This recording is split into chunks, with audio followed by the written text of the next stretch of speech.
Alright, so first things first, this video is not monetized. I'm not about to pull a CC in the big 2026. I'm making this in regard to my last video about Sykkuno. I want to clarify how this video came to be, while also taking accountability and apologizing for the mistakes that I made. At the same time, I also want to clear up some misinformation spread about me over the last few days. This video was meant to come out a bit earlier, but I was told by someone in the know that Sykkuno might release a joint statement with his girlfriend, so I chose to wait for that first, just in case. Sykkuno might release a joint statement to come out a bit earlier, but I was told by someone in the know that Sykkuno might release a joint statement with his girlfriend, so I chose to wait for that first, just in case. Bro got Mossad agents in the OTK house or whatever house they're in, bro. Bro got spies behind enemy lines. Going through that later. Like how? Video. So, how did this all How does this dude have this level of information?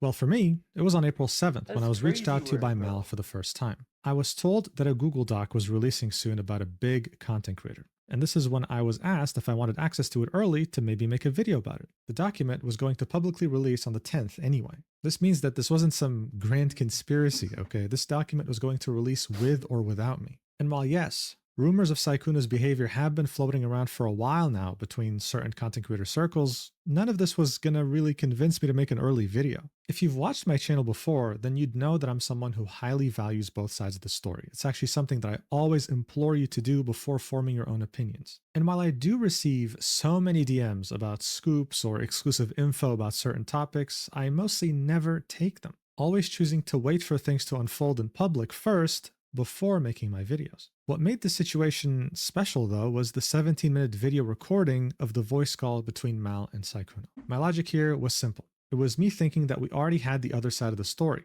and it was Sykkuno admitting to his wrongdoings in the most raw and unfiltered way possible. So I figured that was enough. At the same time, I thought that since my channel had grown exponentially, don't ask me how or why because I have no idea, I could maybe use my platform for a good cause, spreading awareness about Sykkuno's behavior so that no one else gets tricked into being a homewrecker against their will, while in parallel, encouraging others who have been wronged by him to finally speak up.